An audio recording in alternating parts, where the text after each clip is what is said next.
Hey guys, this will be video 10 for the vintage Gretsch 6120 conversion and or restoration. And for the most part, if you're doing a conversion, it's because it was a guitar that either needed restoring or it needed some sort of a repair, major repair. So I'm going to cover two different high points in this video, and primarily only because of the state you're in. I'm gonna discuss trestle bracing, and if you had wanted to consider turning this body into an authentic, true blue 59 trestle braced. I think they took the trestle bracing up to 60, and then I think that was the last year. And I'm just going to stop because I don't know, and I don't want to start guessing. But I know that my 57 6120 was not trestle braced, and I'm almost certain the 58 would have not been trestle braced unless it was at the very tail end of 58. I kind of think the possibility of whenever they introduced the neoclassical inlays is possibly when they trestle braced. Um, they're the first couple of few years, and then they stopped. So, and I don't really know the history. I used to know the history, but it's irrelevant because I never liked the idea of building a guitar that is designed to sound and play like an acoustic guitar and or like a jazz guitar, and then go in there with blocking and killing every bit of its design. And I don't mean that in a negative way, but then again, if you're a performer and you're playing gigs, like if you're playing in basement halls and stuff, you got to have something to keep that thing under control. So I get it. I respect it. I understand it. So let's talk about how you would approach it. I'm not gonna spend a lot of time going into detail. There's one or two videos out there that I have crept up on before where some guy converted this type guitar, but he had the top off. And I know for a fact you don't have to do that at all, because for the most part, the bottom of this tone bar right here and the bottom of this tone bar here is perfectly flat. Okay, if we were looking up at that tone bar, that basically the tone bar would probably be about that thickness in this area. It's thinner up here, but it's irrelevant because for the most part, you got to my knowledge, you got a flat surface right here. Just imagine. Let's talk about these tone bars and where what it is that we have to work with that's already in place. Well, there's nothing about the bottom of this tone bar that is scalloped or rounded over or has any sort of weird design. It's just a straight stick for the most part that gets thinner as it gets closer to the heel block. I mean the neck block. It gets thicker back here. It's considerably thicker back here. It's probably about that thick back here. Again, it doesn't matter because if you're going to trestle brace it, it doesn't matter if it's it's not. I'm exaggerating. It doesn't matter if it's 3/4 of an inch back there and 1/4 of an inch back here, because if you're doing your trestle bracing, I think your trestle bracing is probably going to be somewhere in about that length right there. And I don't care because I'm not interested in doing this to this guitar. But do your research. Just proceed with caution about, there's no sense in putting a bar in here that's 6 inches long. That's unless you're just really wanting to kill the movement of the back of this guitar. Again, study these things because there could be some sort of magical threshold there that if you cross it, it turns into a banjo, or there could be some sort of sweet moment where if you get it at a certain length, it maintains its beautiful vibrant mid range and high range, but it just tones the bass down. So proceed with caution, as I always say, because I know that in a violin they come in with a vertical. I think it's called a tone bar. It's a vertical bar that they actually cut to connect the top to the back. Excuse me. And then they can move that bar around because they're looking most likely probably for the nodal point, and they're connecting that top to the back in order for probably for volume.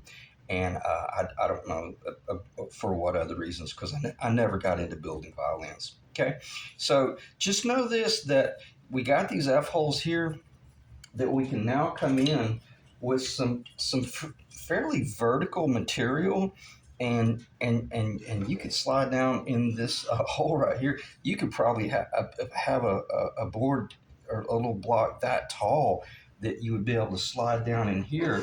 Keep in mind it's much taller back here, and your trestle bracing is going to end up in this area up here anyway.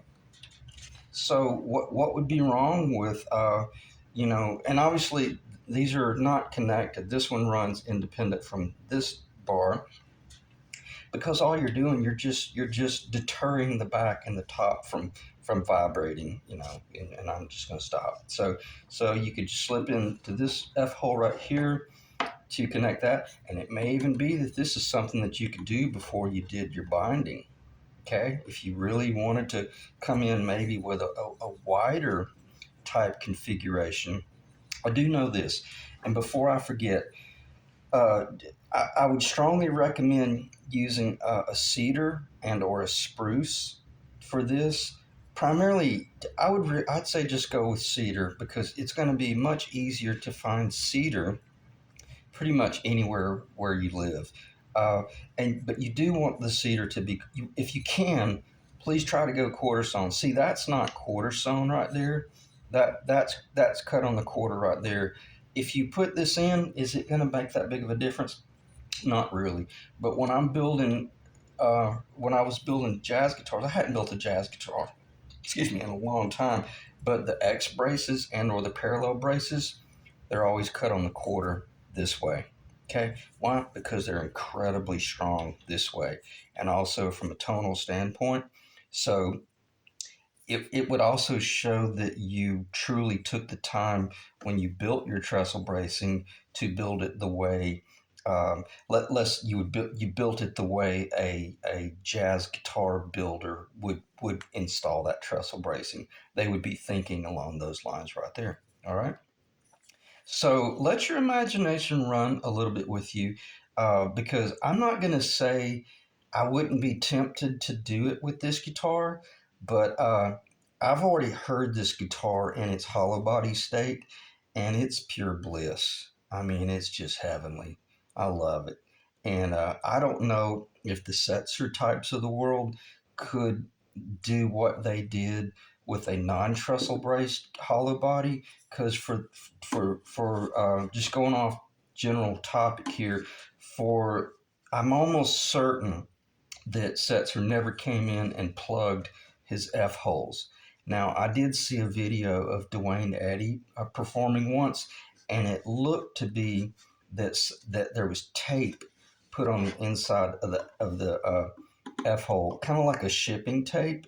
Maybe I may be completely wrong about that, but it just looked like that it was there. But I didn't really study it, so, and I really went off the tangent there. Let me reel myself back in and pick up where I left off. See, you would be able to get a fairly large board through that F hole, especially if you built your trestle bracing up. Maybe have the tone bar that, because what I had mentioned when I first started talking about these tone bars are flat on the bottom. So you're they're thinking, okay, well that's a cool plus. But one thing is for certain, the inside of this back is going to be a compound radius. Now, is it going to have to be shaped like an X brace? No, it's not going to have to be that accurate. But keep in mind, if this is going to be the base of the trestle side that gets epoxy down to the bottom, and I'm going to say epoxy. I wouldn't recommend using Titebond with this, because odds are you're going to have a little bit of a gap somewhere down there, and or just somewhere. And if you put it in with epoxy, that epoxy will fill that gap and assure you that you got a really quality bond. I'm not saying load it full of you know what and it be a freaking mess, but nonetheless you might come in and glue a little tone bar base, or like a trestle brace base directly below this one, Don't go crazy and try to do anything cocked or don't do anything. Just try to keep it very vertical, and then glue one over here under this side as well. And then maybe experiment if you want to. If you want to really control the potential feedback, maybe go with a little bit longer trestle brace base at the bottom, and then you could come up here and sit on atop it with your kind of like the pillar that would connect it to. Bear with me here for a second. Um, okay, let me back up. I don't want to lose you because I don't mind telling you, I am kind of intrigued by this. And if I didn't care about this guitar, I might try that just to see what it did. But imagine this is glued in the bottom. Then you come in and you feed this in, and then you epoxy it in between the top bar, which is like this, and then the bottom bar, which you glued in. Let's grab a number out of the air, and let's say it was 2 3/8 of an inch. Well, then you just come in here, maybe cut this nice piece of cedar 2 and just ever so slightly over 2 3/16 of an inch. That way, when you put it in, it's kind of wedged in, and it just wedges. It's just nice and tight. Okay, and then that way, when you look at it from the side, it would look something like this right here. Let's say this is the tone bar up here. Basically, it would look something like that right there. And if you wanted to, you could come in here and do something really, really groovy, and you could drill some holes. You know, it doesn't have to be solid because you do want to maintain weight. If you're not careful, you add this little board and that little board and that board. Next thing you know, you've added substantial weight. I don't mean a pound or half a pound, but you've added weight that when you put it on your body, you will feel it. You may want that. Let me check the time. 12 minutes of just trestle brace rambling. So, if anything, let me just do a real quick drawing as to what I'm talking about. Let's say this is the top of the guitar. Okay, the inside. You got a bar right here. This is all factory. Got a bar right there, and let's say it's a quarter sawn. All you're doing is coming in, and if this is the bottom, you're going to glue this one in first, and then you'll glue that one in. Let them dry. You could do it with Titebond if you can really figure some way to clamp it down or hold it down. But if you can't, see, the epoxy will kind of just really secure that. And you can figure ways to make certain that you keep this very square. It's very critical that you don't let this get cocked. And it may even be that you have this pre-cut so that you actually use this spacer in here as the caul and or the press by which you slide it in there, and the pressure pushes that down and it glues it in place, and it also holds it nice and square. There's ways to do this, and working every bit of it from these two holes right here and these two F holes right here. So again, it's very intriguing, and I love doing stuff like that. I just don't want to change the sound of this guitar uh, because, again, I've played it for 2 years, and it's sheer bliss. Another thing, be careful when you start stiffening up the top, your Bigsby might become far less effective, because I know that when I dive into this Bigsby here, I'm getting the benefit of the bar. Uh, the bar actually moving a little bit, but I am getting just a little bit of benefit of the fulcrum action of me pushing down on this bar, pushing that body down a little, and it actually, in other words, I could come back here, not even touch the bar, and I could just push down on the Bigsby, and it'll go a little bit flat. Okay, and I can assure you, when you're doing your Bigsby work on an authentic hollow body, it's going to be far more transition from sharp to flat, sharp to flat, sharp to flat. Okay, and if you trestle it up, it might not be as effective. And I say that to say this based on the fact that I built hollow body Flying V and I put a B5 Bigsby on it. I could barely get the thing to even be noticeable. It was the most confusing thing I had ever experienced. So maybe that Bigsby is more effective when it's sitting on a top that's very flexible. Okay. All right.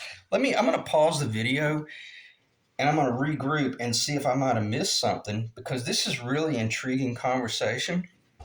And if I miss something, we'll fire it back up and I'll talk more about the trestle bracing. But for the most part, I want to transition into talking about the little dovetail joint. Okay, let me pause the video. Okay, I think we can start back up. The only thing I will mention about the trestle bracing, if and when you are doing the trestle brace work, let's say you had some little sticks down there, always use gravity to your advantage. In other words, if you're gluing something on the bottom, well then, work it like this. But then you could reach in with little sticks and just, maybe put a light down in there and just reach in with little sticks and push things around. And a lot of times, I had never seen anybody do this, but there were a lot of times where I would take electrical wire. This is like, I think this was a 14 gauge. This would be a 14-2. And you can take and do things like, well, I'm not going to do it because I don't want to waste time. Just come in with your pliers, and you can do things like, let's say you needed to somehow or another get this nut down inside a body and hold it so that you could, I don't know, maybe connect a Bigsby base or Vibramate. Because I did this once with a Vibramate. You take your pliers and you wrap that around the nut. I'm sorry, I can't get my thumb out of the way. You just you wrap it around the nut, and then you could put tape up under it, and it will hold the nut, and then you can bend the wire however you want, and you can reach up in there, and I can basically do whatever I need to do to manipulate something. So there's ways you can use electrical wiring to your advantage to like move things, pull things, push things. It's a lifesaver. Okay. All right. Well, let's talk about the neck a little bit, and I'll probably will just end the video talking in detail. 17 minutes, 18 minutes. I'm probably just going to spend a couple of minutes because there's really not a lot to talk about. I've already covered it, and I don't want to readdress all the issues. All right. I had a real nasty dovetail that I rebuilt and refit and then reworked and refit and reworked and refit for day after day after day. It's just it is what it is. I knew it was going to require a lot. I did change the pitch. It was just right at about 3 degrees. I changed it to 4.5 degrees, and so I got my jazz. I got my jazz profile. And right now, I got a good initial fit. I've still got a little bit more to do. I don't want to waste any time talking about it, but for the most part, I got it where I want it. But one thing I will do next, I'll show us in some other future video. I'll come in with a real narrow piece of sandpaper, and I'll put it in there, and I'll just pull it, and it will kind of conform the cut to the actual body. Because again, right now it's not finished, it's close, but you can see where the whole reasoning I dropped it down into the body. If I didn't drop it down into the body a little bit, see how I shaved that material off? If I didn't shave that material off, what would have happened is it would have done, I'm exaggerating, but it would have created an awful gaping cavernous cantilever there. Okay, so I had to take it down into the body so that it would just look factory and not look weird. And this is one of those things where there's a fine threshold where if you're a little bit too low or a little bit too high, even an untrained eye will see that it's wrong. Okay, so let's talk about brief kind of how you would go about doing this. Basically, the easy thing is, and do not put any tape on a vintage guitar. You'll destroy the nitrocellulose. But this nitro is nitro that I shot, and it's safe to put a little bit of tape, but nonetheless, I'm still going to heat that a little bit before I take it off. But what you do is you cut a small block at your target, and my target was 7/8 of an inch. And then it's as simple as I just started fitting the neck until I achieved the straight edge coming across and landing right on top of that 7/8 of an inch block. And as I was working down into the body, I was beginning to realize, let's say I was an eighth of an inch high here, but 3/16 of an inch high there. That meant that I needed to pitch the neck down a little bit. Or if it was the opposite, then I needed to pitch a different. And that's what I meant by every bit of this you're just doing by hand, and you're just shaping based on what's in front of you, and it worked. So nonetheless, let me check the time. So I don't really want to go over 20, 22 minutes. I'm going to keep all these videos under 25 minutes. But nonetheless, it's ready to glue in. I'm going to use the tight bond, and it's a nice, sweet fit. One way that I verified that I was going in and maintaining my trapezoidal path and or just the center line was I knew that I already had these pickup rings perfectly in center with the center line of the body, with the function placement of the Bigsby, which was perfectly on center. All I had to do was just match this trapezoidal path running along the treble side, as well as this outside path running along the bass side. And all I had to do is just hit these two marks, or just get them consistent. And once I determined that, my neck was hitting a little bit too far left, well, then I just start shaving a little bit more here in order to work it in. Okay. And then after that, then I cleaned up the dovetail. Okay. And again, this is one of those things I could talk for 2 hours about just this, but then if you start doing it, your job will be completely differently. It'll be completely different. So just prepare.